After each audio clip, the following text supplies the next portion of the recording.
Telangana rising global summit grand success అయింది. తొలి రోజే 4 లక్షల కోట్ల మేర ఒప్పందాలు కుదిరాయి. ఒక్క విద్యుత్ శాఖలోనే భారీగా ఒప్పందాలు జరిగాయి. పంప్డ్ స్టోరేజ్ ప్రాజెక్టులో 2 లక్షల కోట్ల మేర పెట్టుబడులు పెట్టేందుకు వివిధ సంస్థలు ఒప్పందాలు చేసుకున్నాయి.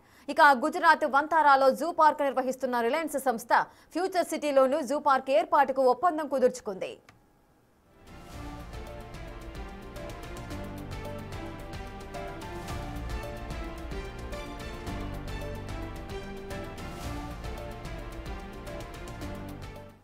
గ్లోబల్ సమ్మిట్ విజయవంతమైందన్నారు మంత్రి సీతక్క.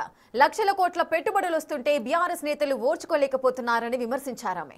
తప్పుడు ప్రచారంతో బీఆర్ఎస్ కాస్త గ్లోబల్స్ రాష్ట్ర సమితిగా మారిపోయిందని చెబుతున్న మంత్రి సీతక్కతో మా ప్రతినిధి వాసు ఫేస్ టు ఫేస్.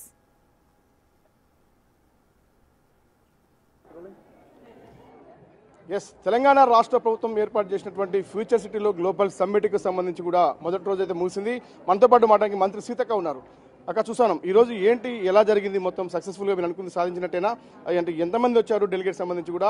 మీరు చాలా చర్చల్లో కూడా పాల్గొన్నారు. ఎలా జరిగింది అంత ఈరోజు? చాలా అద్భుతంగా జరుగుతుంది, సిస్టమేటిక్గా జరుగుతుంది. మంచి డిసిప్లిన్లో ఎక్కడికక్కడ ప్యానలిస్టులు పార్టిసిపేట్ చేసి ఆయా అంశాల మీద డిస్కషన్ జరిగింది. నేను ఈరోజు రూరల్ డెవలప్మెంట్కి సంబంధించి ఉమెన్ గ్రూప్స్, పొదుపు సంఘాలకు సంబంధించినటువంటి ప్రోగ్రెస్, అదేవిధంగా ఫ్యూచర్లో వాళ్ళను $3 ట్రిలియన్ ఎట్లా పార్టిసిపేట్ చేయాలి, ఉమెన్ యొక్క ఎంపవర్మెంట్, ఉమెన్ వర్కింగ్ ఫోర్స్ ఎట్లాగా చేయాలనే దాంట్లో మేము పార్టిసిపేట్ చేసినాం. మాకు చాలా సంతోషం. మేము అనుకున్న దానికంటే కూడా ఇన్వెస్టర్స్ ఎక్కువ వస్తున్నారు. హైదరాబాద్ చుట్టుపక్కల ఉండేటువంటి ఈ ఫ్యూచర్ సిటీ పబ్లిక్తో పాటు ఇన్వెస్టర్స్ కూడా విశాలంగా ఉంది. ఇన్వెస్టర్స్ రావడానికి చాలా మంచి అనువుగా ఉంది. గత ప్రభుత్వం చేయలేదు కాబట్టి మేము చేస్తున్నాం కాబట్టి వాళ్ళకు సహజంగానే విమర్శలు, ఏమంటారు, కళ్ళలో నిప్పులు పోసుకుంటున్నారు, అక్కసు వస్తుంది. కాబట్టి వాళ్ళు ఈ రాష్ట్రంలో కేసీఆర్ ఫ్యామిలీ తప్ప ఈ రాష్ట్రంలో ఎవరు గొప్పలు కాదనే భావనతో ఉంటారు. అందరూ తక్కువే, మేమే గొప్ప అని తలకు నెత్తి మీద ఎక్కించుకుంటారు అహంకారం. అది అహంకారం కొద్దిగా తగ్గించుకుంటే బాగుంటుంది. అక్కడ చూస్తున్నాం ఇక్కడ ఈ రోజు జరిగినటువంటి సమ్మిట్ సంబంధించి దాదాపు దేశ విదేశాల నుంచి కూడా, ప్రపంచ దేశాల నుంచి కూడా డెలిగేట్స్ రావడం జరిగింది. ఇక్కడ వాళ్ళ ఏర్పాట్లకు సంబంధించి కావచ్చు, మీరు ఇచ్చినటువంటి ఇక్కడ ఉన్నటువంటి అవకాశాల గురించి చెప్పినప్పుడు వాళ్ళ నుంచి వచ్చిన స్పందన ఎలా ఉంది? ఎడారిలో నీళ్లు పుట్టించినట్టుగా ఇక్కడ ఏం లేదు, ల్యాండ్ ఉంది. కానీ ఇంత అద్భుతంగా వారం రోజులలో సీఎం గారు రేవంత్ రెడ్డి గారి ఆధ్వర్యంలో అద్భుతంగా ఏర్పాటు చేసినాం.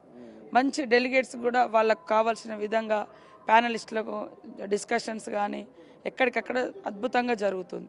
నేను దావోస్ గురించి విన్నా, మరి ఇక్కడికి వచ్చినప్పుడు దావోస్ కూడా ఇట్లనే ఉంటుందని చాలామంది అన్నారు అక్కడికి వెళ్ళి వచ్చిన వాళ్ళు. సో మళ్ళీ తర్వాత మనం ఇక్కడ రాబోయేటువంటి అన్నీ కూడా ఇక్కడ మనం ఏర్పాటు చేసుకున్నాం, అంటే డిస్ప్లే చేస్తున్నాం, ఎక్స్పోజ్ చేస్తున్నాం ఫ్యూచర్ సిటీలో. కాబట్టి ఖచ్చితంగా ఇది ఒక మంచి ఇన్వెస్టర్స్కు, ఇండస్ట్రీస్కు, ఐటీకి అన్ని రకాల వాళ్ళు రావడానికి ఇది చాలా గొప్ప ప్లేసు. డెవలప్ అంతా ఒక దగ్గరనే కుదించబడకుండా హైదరాబాద్ చుట్టూ కూడా ఎక్స్పాన్షన్ కావాల్సినటువంటి అవసరం ఉంది. ధరలు కూడా అందుబాటులో ఉండాల్సినటువంటి అవసరం ఉంది. అప్పుడు ఇన్వెస్టర్స్ వస్తారు, లేదా ఇండస్ట్రీస్ కూడా వచ్చి ఇక్కడ మన లోకల్ యువతకు ఉపాధి కూడా కల్పిస్తారు. కాబట్టి చాలా అద్భుతంగా బీఆర్ఎస్ వాళ్ళ కళ్ళలో నిప్పులు పోసుకోవడానికి కారణం ఏంటంటే మేము చేయలేని పని వీళ్ళు చేస్తున్నారని బాధ వాళ్ళకు. అరే రాని తెలంగాణ రైజింగ్లో ఉండాలి, నెంబర్ 1 ఉండాలని వాళ్ళ భావన లేదు. కాబట్టి మేము ఒక ప్రపంచంతో పోటీ పడుతున్నాం. చైనా లాంటి దేశాలతో తెలంగాణ పోటీ ఉండాలని మా ముఖ్యమంత్రి రేవంత్ రెడ్డి గారు పనిచేస్తున్నారు. ఆయన ఒక విజన్ ఉన్న నాయకుడు. మరి మీరేమో ఫామ్ హౌస్లలో ఉంటారు, మా నాయకుడేమో నిరంతరం పబ్లిక్లలో ఉండబట్టే. మా నాయకుడు మీరేమో ఇంకేదేదో అలవాటు చేస్తారు జనాలకు, మా వాళ్ళకేమో మా నాయకుడేమో ఆడిస్తూ మరి శారీరక దారుఢ్యంతో పాటు తెలివితే అంటే నాలెడ్జ్ పెంచే విధంగా మన నాయకుడు చేస్తున్నాడు, ఏఐ సృష్టిస్తున్నాడు. ఇవన్నీ అద్భుతంగా వస్తున్నాయి. కాబట్టి ఒక్కొక్క తరంలో ఒక్కొక్క జనరేషన్లు వస్తుంటాయి, ఆహ్వానించాలి.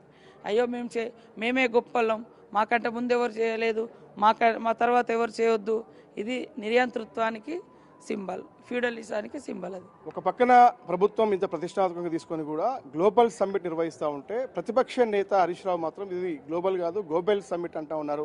దానిపైన మీరు ఏం చెప్తారు? గోబెల్స్ ప్రచారంలో ఆరితేరినటువంటి హరీష్ రావు, కేసీఆర్ ఫ్యామిలీ, టీఆర్ఎస్ వాళ్ళు నెంబర్ 1, మేము కాదు. మేము చేసిన మంచి పనులు కూడా చెప్పుకోలేని స్థితిలో చెప్పుకోలేము. మేము వర్క్ బిజీలో ఉన్నాం, మీరు వాగుడు బిజీలో ఉంటారు. మేమేమో మా రూట్స్ లోకల్ నుంచి గ్లోబల్ విజన్ మాకుంటే మీరేమో గ్లోబల్ ప్రచారం విజన్ పెట్టుకొని అధికారం కోసం తాపత్రయపడుతున్నారు. మంచిగా పని చేయండి, వాస్తవాలు మాట్లాడండి, పబ్లిక్ రిసీవ్ చేసుకుంటారు. మీరు జూబ్లీహిల్స్లో అన్ని అబద్ధాలు చెప్పారు, వాస్తవాలు ప్రజలకు లోకల్ పబ్లిక్ అర్థమైంది కదా, తిప్పికొట్టిరు.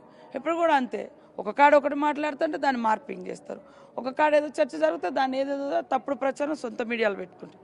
ఇది కరెక్ట్ కాదు, అది చిల్లర పని అవుతుంది.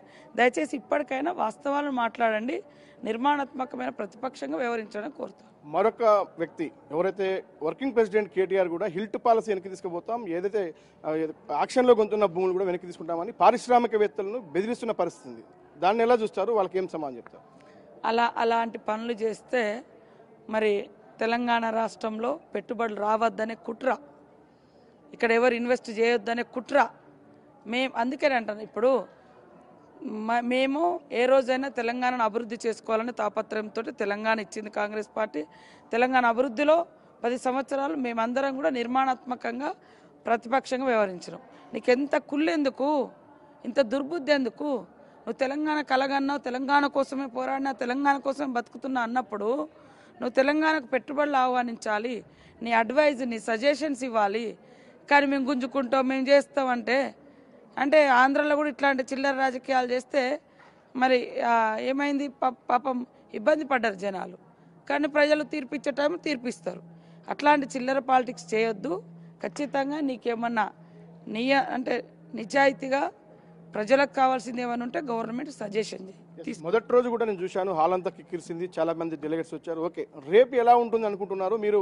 ఈ సమ్మిట్కి వచ్చే పారిశ్రామికవేత్తలకు కానీ ఇంకెవరికైనా ఏం చెప్పదలుచుకున్నారు బిగ్ టీవీ తప్పని? పారిశ్రామికవేత్తలందరికీ కూడా హృదయపూర్వకంగా వెల్కమ్ చెప్తూ, ఇంకా వచ్చేది కాంగ్రెస్ గవర్నమెంటే. మేము తీసుకునే ప్రతి డెసిషన్ త్రూ క్యాబినెట్ ద్వారా తీసుకుంటున్నాం. మీ ఇన్వెస్టర్స్కి ఎలాంటి ప్రాబ్లం లేదు. ఏ ప్రభుత్వ నాయకులు అంటే కొన్నాళ్ళు అధికారంలో నుండి పనిచేసినటువంటి వాళ్ళు ఇలా బ్లాక్మెయిల్ చేసి ఏదో చేస్తే ఎవ్వరికి నష్టం లేదు. ఇన్వెస్టర్స్కి అందరికీ గ్యారంటీ కాంగ్రెస్ ప్రభుత్వం, మా సీఎం రేవంత్ రెడ్డి గారు తీసుకునే గొప్ప నిర్ణయాలు ఈ రాష్ట్ర ప్రజల భవిష్యత్తు కోసం, ఈ యొక్క ఇండస్ట్రీస్ వాళ్ళకు కూడా మంచి భవిష్యత్తు ఉంటుందని తెలియజేస్తున్నాం. Thank you. ఇది మొత్తం మీద మంత్రి సీతక్క గారు చాలా స్పష్టం చేస్తూ ఉన్నారు. అనుకున్న దానికంటే ఎక్కువ ఏదైతే గ్లోబల్ సమ్మిట్ నిర్వహించామో పెట్టుబడులు కూడా అదే రకంగా వస్తూ ఉన్నాయి. దేశ విదేశాల నుంచి అనుకున్న దానికంటే ఎక్కువ మంది కూడా వచ్చారు. మరోపక్క బీఆర్ఎస్ పార్టీ నేతలు చేసినటువంటి ఇదొక గ్లోబల్ సమ్మిట్ సంబంధించిన వ్యవహారం పైన కూడా ఆమె తిప్పికొడతా ఉన్నారు. హరీష్ రావు కావాలనే వాళ్ళలాగా మేము కాదు, ఖచ్చితంగా ప్రజాపాలన, ఖచ్చితంగా మంత్రి క్యాబినెట్లో తీసుకున్న నిర్ణయాలనే ఇంప్లిమెంట్ చేస్తా ఉన్నాం, వాళ్ళలాగా ఏకపక్షంగా వ్యవహరించలేదు. ఇక కేటీఆర్ వ్యాఖ్యలకు సంబంధించి కూడా బెదిరింపు ధోరణికి పాల్పడితే ప్రజలే బుద్ధి చెప్తారు, గతంలో చూసాం ఏం జరిగిందన్న అంశానికి సంబంధించి. కాబట్టి రేపు కూడా గ్లోబల్ సమ్మిట్కి సంబంధించినటువంటి రెండో రోజు కూడా ఖచ్చితంగా భారీ పెట్టుబడులు రాబోతా ఉన్నాయి. ఖచ్చితంగా కూడా ఎవరికి ఎలాంటి భయం లేదు, వచ్చేది మళ్ళీ రాబోయేది కాంగ్రెస్ ప్రభుత్వమే. ఖచ్చితంగా నిరభ్యంతరంగా కూడా మీరంతా పెట్టుబడులు పెట్టొచ్చని ఆ పారిశ్రామికవేత్తల్ని ఆహ్వానిస్తుంది. ఇప్పుడు సంతోష్తో Vasudev Reddy, big TV, future city నుండి.